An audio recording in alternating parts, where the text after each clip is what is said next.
Life in the trailer park settled into a quiet rhythm. Rosa kept to herself, watering her cacti every evening and nodding politely when she saw Claire or Lisa. Nova played in the small patch of dirt behind their unit, drawing shapes in the sand that glowed faintly before fading. She was learning to speak more. Simple words like mama, star, and warm. But she also made sounds that weren't words at all. Just pure tones that made the wind still and the crickets pause. Lisa spent her days monitoring the skies, not with telescopes, but with a small device she'd built from scavenged electronics and a shard of her ship's core. It hummed softly, scanning for signals beyond human range. The rogue Varelian's message had changed everything. For the first time since the crash, Lisa didn't feel like a mistake. She felt like a pioneer. One afternoon, while Claire was working on her laptop, Nova toddled over to the chain-link fence at the edge of the property. A stray dog, a thin, scruffy mutt with one ear torn, approached cautiously. Most dogs barked at Nova, unsettled by her presence, but this one sat quietly, tail thumping. Nova reached through the fence and touched its nose. The dog's fur shimmered for a second, then it lay down, eyes half closed as if in a dream. "She's healing it," Lisa whispered, watching from the doorway. Not its body, but its fear. Varelians can soothe living minds. I didn't know she could do it so young. Claire joined her, arms crossed. Maybe she's more than just a mix. Maybe she's something new. That night, Lisa decoded another signal. This one was stronger, closer. It came from the direction of the Four Corners region, where Arizona, New Mexico, Colorado, and Utah met. The message was short: safe place. Come when moon is full. They waited. The full moon came 10 days later, bright and silver over the desert. They packed the car again, less in panic this time, more in purpose. Nova sat in the back, holding her stuffed rabbit, humming a tune that matched the rhythm of the tires on the road. They drove through the night. Following coordinates, Lisa entered into an old GPS unit. The landscape grew wilder, the roads narrower. By dawn, they reached a canyon hidden behind red rock formations. A narrow path led down into the earth. At the bottom, a door was carved into the stone, smooth, seamless, glowing faintly at the edges. Lisa placed her palm on it. The door opened without sound. Inside was a chamber lit by soft blue light. 3 figures stood waiting. 2 were Varelians, tall, slender, their skin shimmering like desert glass, but their eyes held warmth, not judgment. The third was human, a woman with sun-weathered skin and silver-streaked hair. "Welcome," the human woman said. "I'm Mara. This is Kale and Soren." Lisa stepped forward, Nova in her arms. "You are like us?" "Not exactly," Mara said, smiling. "But close enough. We've been watching for signs. For children like yours." Kale, the taller Varelian, bowed slightly. "We left the collective long ago. We believed life should choose its own form. We were called heretics. Now we are guardians." They led Lisa and Claire deeper into the sanctuary. It was built into the canyon wall, part ancient human ruin, part Varelian tech.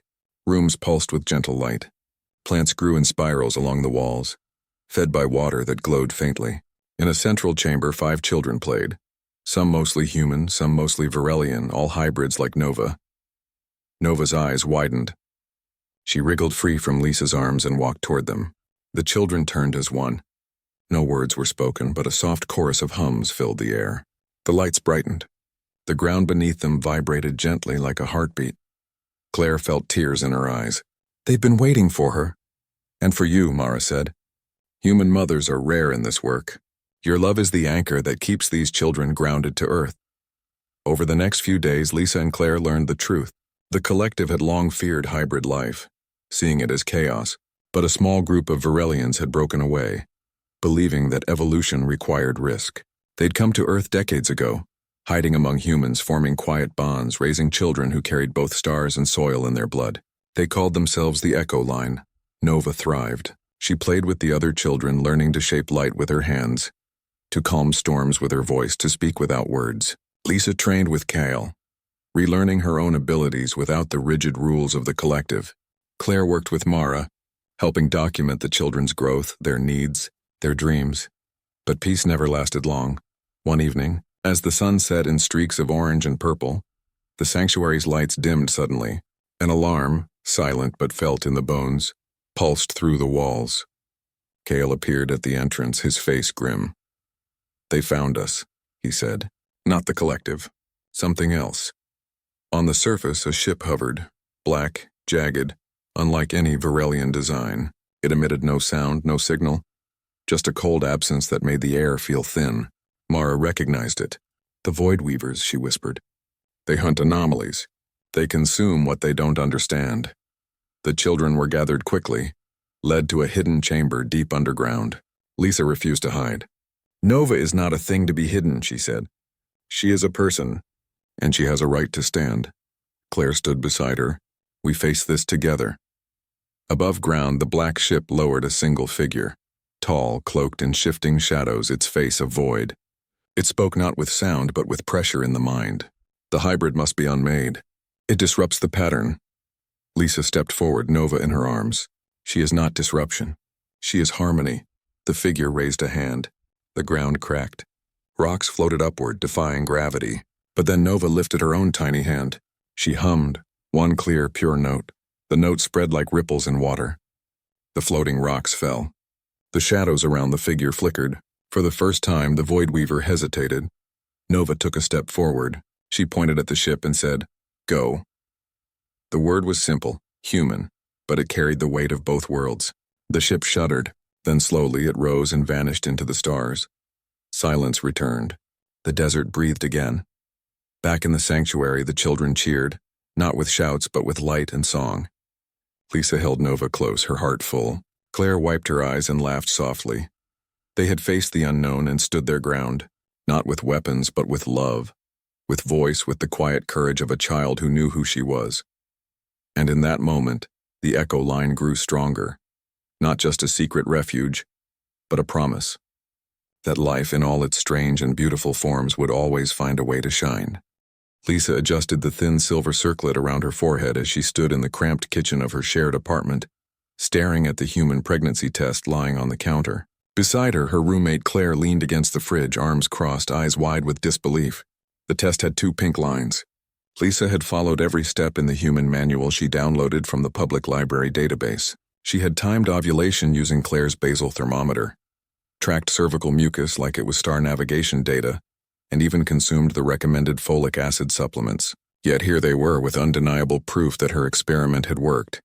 Lisa was not human. She came from the Varelian collective, a species that reproduced through genetic resonance. 2 minds syncing across light years to birth a new consciousness in a shared neural cradle. Physical bodies were temporary vessels. But after her scout ship crash-landed near Denver 6 months ago, she'd been stranded on Earth with no way to contact her fleet.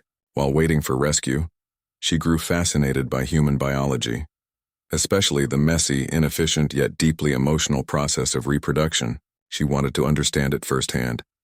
Claire had agreed to help, mostly out of curiosity and a strange sense of duty. She'd lent Lisa her old biology textbooks, explained the difference between implantation bleeding and a period, and even let her borrow her ovulation predictor kits. But no one expected Lisa to actually get pregnant. Varelians weren't supposed to be compatible with humans. Their DNA structures were fundamentally different, helical versus fractal, carbon-based versus silicon-infused. Yet somehow Lisa's body had adapted, or maybe something else had happened. The first sign was the nausea, not the usual space sickness Lisa experienced during atmospheric entry, but a deep, rolling queasiness that struck every morning like clockwork. Then came the cravings.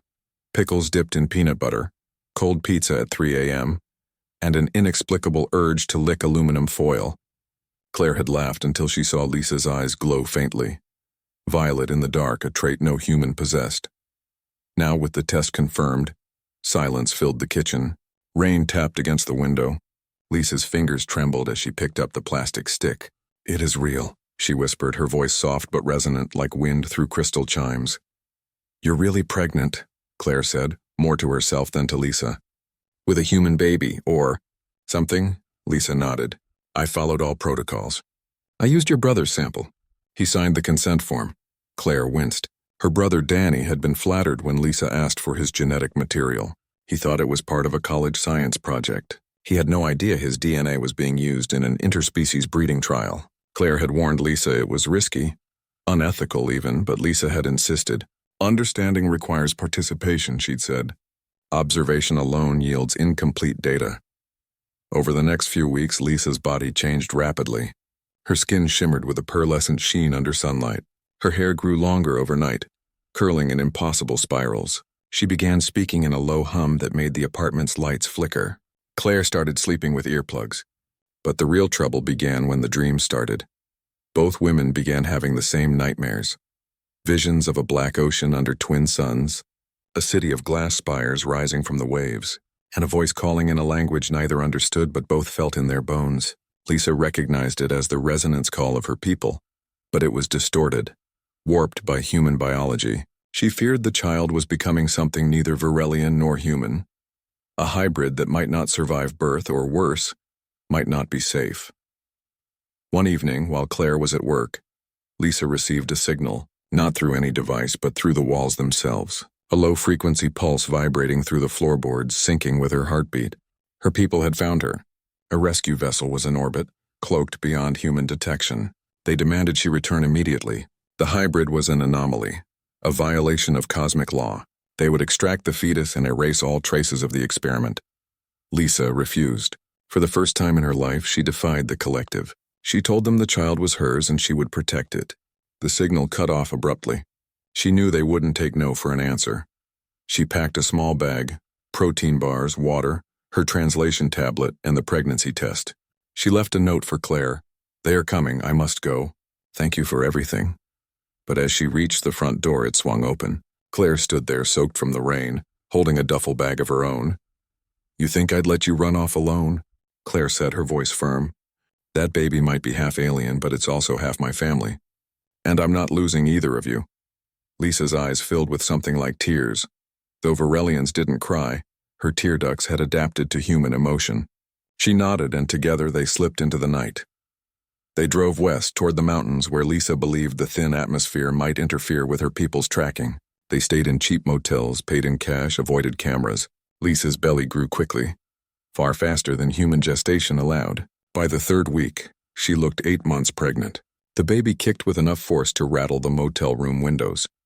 One night in a roadside diner outside Flagstaff, Lisa doubled over in pain. Her skin pulsed with blue light. "It's coming," she gasped. Claire panicked, but there was no time for a hospital. They locked themselves in the diner's restroom. With Claire's hands shaking but steady, Lisa gave birth on the cold tile floor. The child was unlike anything either had seen. Its skin shimmered like mother of pearl, its eyes large and dark with flecks of silver.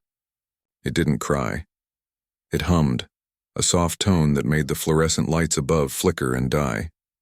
Claire wrapped it in her jacket, heart pounding. Just then, the diner's front window shattered, not from impact, but from a silent pressure wave. 3 figures stood outside, tall, slender, with featureless faces and robes that seemed to drink the light. Varelians. They had found them.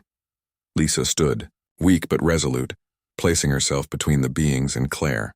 "This child is mine," she said, her voice echoing with unnatural power. "You will not take it." The lead Varelian tilted its head. "You have broken the covenant. This hybrid threatens the balance. It must be unmade." "No," Lisa said.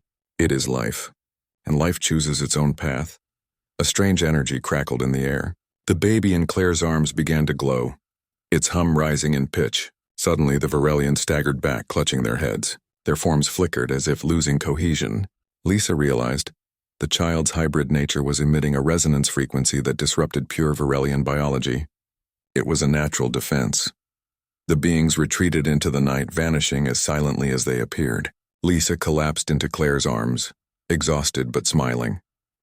In the weeks that followed, they found refuge in a remote cabin owned by Claire's aunt. The baby, whom they named Nova, grew quickly but peacefully. She smiled often, and when she slept, the stars outside seemed to shine brighter. Lisa taught her Varelian lullabies while Claire read her human fairy tales. Nova understood both. Lisa never heard from her people again. She suspected they had marked her as lost, a rogue element in their perfect system. But she didn't mind. For the first time, she felt truly free. Not just a node in a collective, but a mother, a friend, a person. Claire watched Lisa rock Nova to sleep one evening, the firelight dancing on their faces. She thought about how strange life had become, how impossible things now felt normal. She reached over and squeezed Lisa's hand. "You did good," Claire said softly. Lisa looked at her, eyes warm with something deeper than gratitude. "We did good." Outside, the wind carried the scent of pine and distant rain.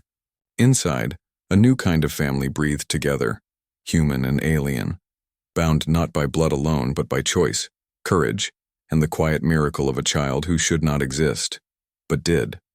And in that existence they found a future neither had imagined, full of wonder, danger, and love that crossed the stars.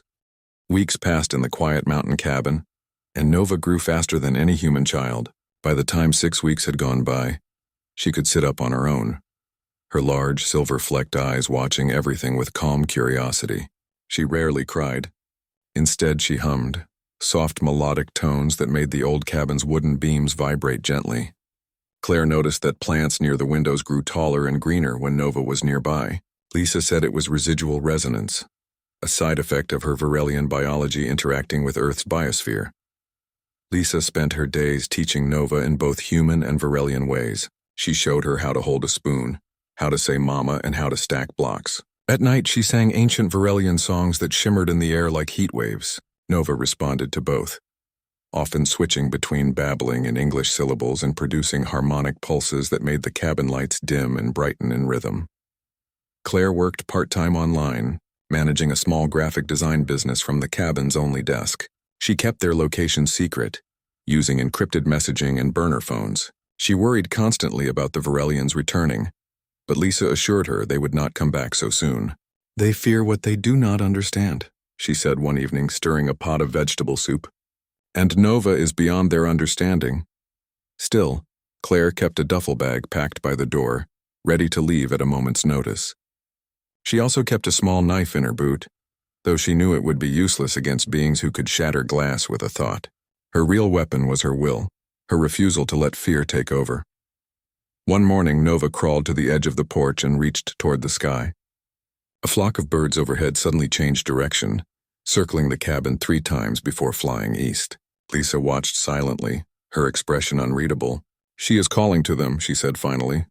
Not with sound, but with intent. Varelian young can influence living things through focused thought. "I did not expect it to work here on Earth." Claire knelt beside Nova, brushing a strand of pearlescent hair from her face. "Is that dangerous?" "Only if someone hears the call and answers," Lisa replied. That night a storm rolled in, unseasonably cold, with lightning that crackled in purple hues. The power went out, but the cabin didn't go dark. Nova sat in the center of the living room, glowing softly, her light steady and warm. Lisa held her close, whispering in a language that sounded like wind through glass bells. Claire made tea on the wood stove, her hands steady despite the unease coiling in her stomach. The next day, a stranger arrived. He was an older man with a weathered face and kind eyes, driving a beat-up pickup truck. He introduced himself as Earl, Claire's aunt's neighbor. He brought firewood and a basket of fresh eggs. "Saw the lights last night," he said casually, glancing at Nova, who watched him from Lisa's arms. "Ain't seen lights like that since I was a boy. Folks used to say the mountains had spirits." Claire forced a smile. "Just generator trouble. Old wiring." Earl nodded slowly, but his eyes lingered on Nova a moment too long. "She's a special one, ain't she?" Lisa said nothing, but her posture stiffened. After Earl left, she turned to Claire. He sensed her. Not fully, but enough. Humans have forgotten how to listen, but some still remember. They decided to move again. The cabin was no longer safe. They packed quickly. Clothes, food, Nova's few toys, and Lisa's small data crystal containing everything she'd learned about Earth. They left before dawn, driving south toward the desert, where the dry air and open spaces might offer better concealment. On the road, Nova slept peacefully in her car seat. Wrapped in a blanket Claire had knitted, Lisa stared out the window, her fingers tracing patterns on the glass. "I never thought I would choose this," she said quietly. "To stay. To raise a child alone, away from my kind." "You're not alone," Claire said, eyes on the road. "You've got me, and Nova's got both of us." Lisa smiled faintly.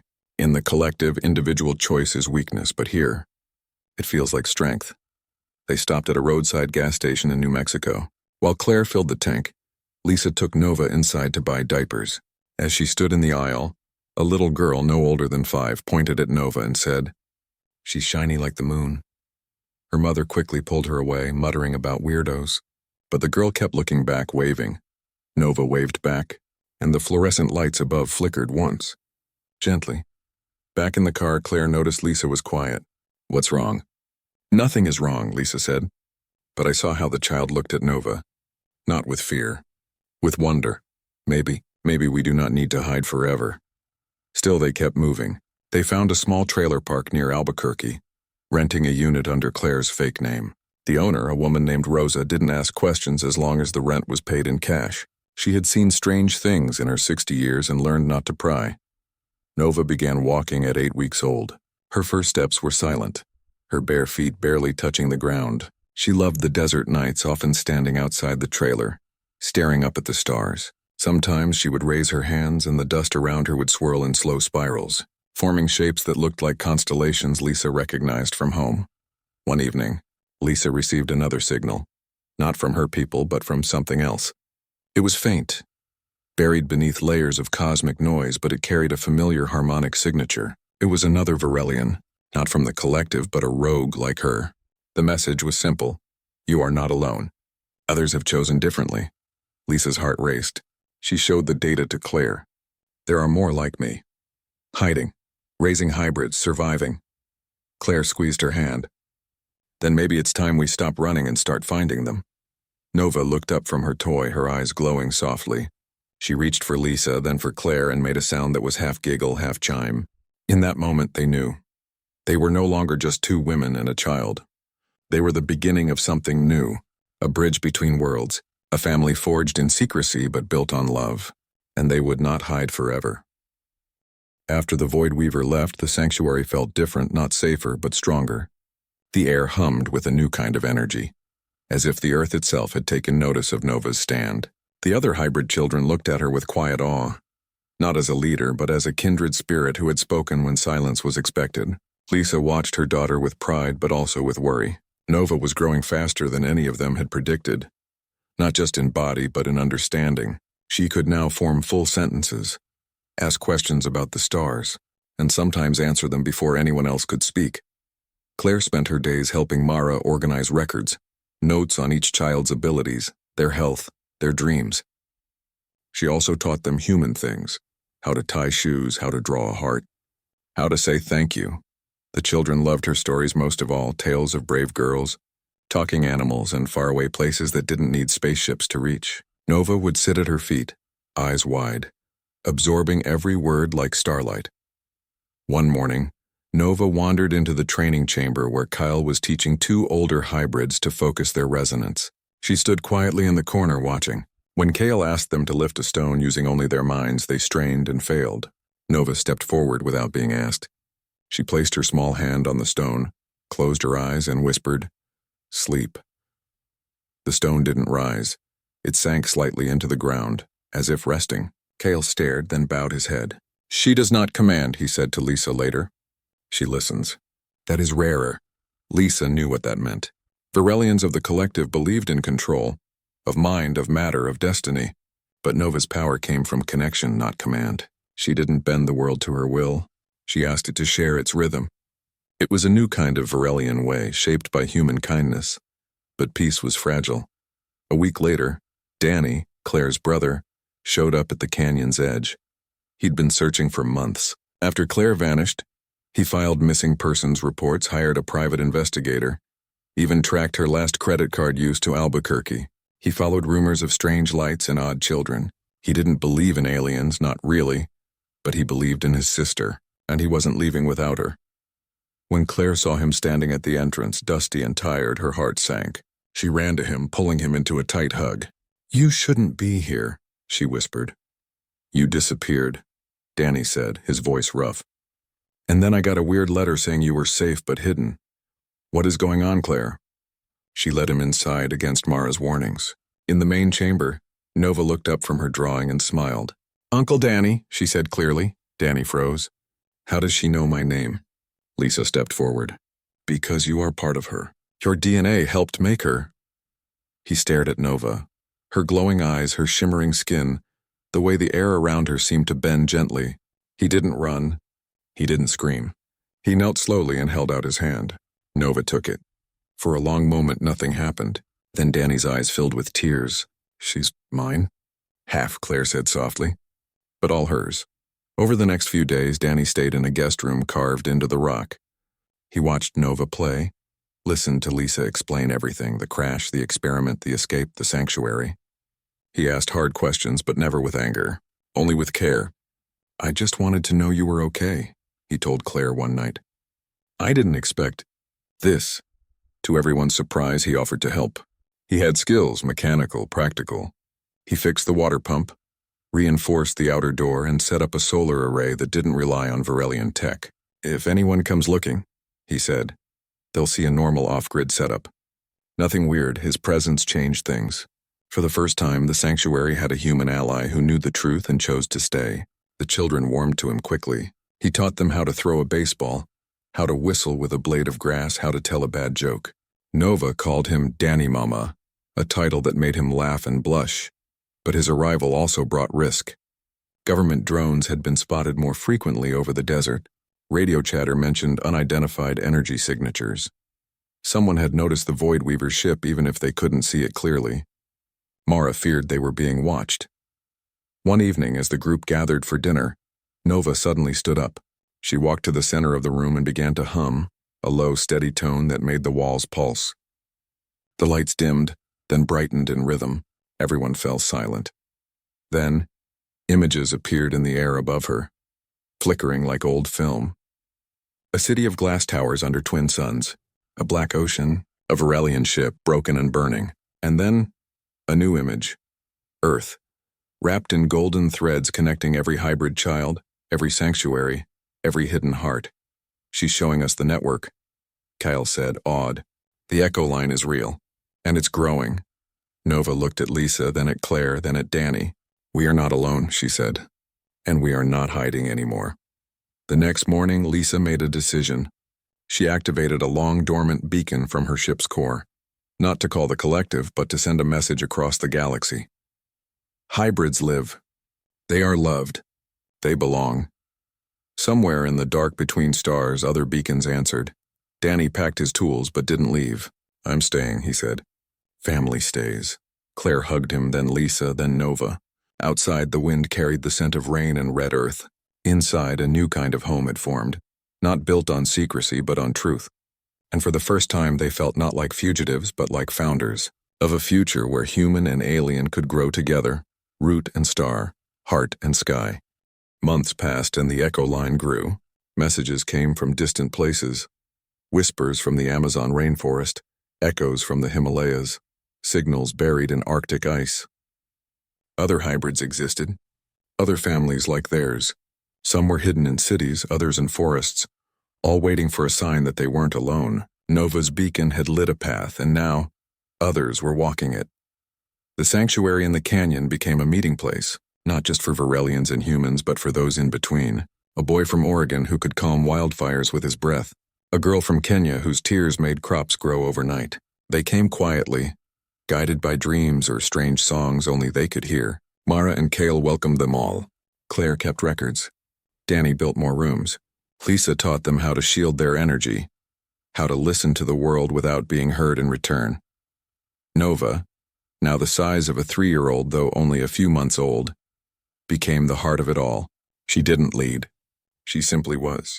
Children followed her not because she told them to, but because being near her felt like standing in sunlight after a long winter. She played with them, sang with them, and sometimes, when one was scared or hurt, she would press her forehead to theirs and hum until the fear melted away.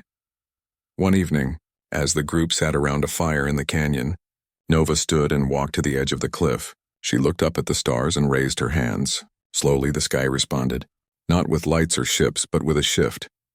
A soft ripple in the air like water stirred by an unseen hand. The stars seemed to lean closer. "She's calling them home," Lisa said softly. "Who?" Claire asked. "Everyone who's lost," Lisa replied. "Human, Varelian, hybrid, anyone who feels they don't belong." The next morning, a woman arrived on foot. She wore simple clothes and carried nothing but a water bottle and a small journal. Her eyes were tired, but her step was sure. She introduced herself as Elena. She had a son, Leo, who glowed when he laughed. They'd been running for 2 years, ever since his school nurse noticed his blood shimmered under UV light. They'd heard a song in their dreams, a child's voice singing a lullaby in no known language. It led them here. Leo was shy at first, hiding behind his mother's legs, but Nova walked up to him. held out a smooth stone that glowed faintly and said, "Play?" Leo nodded.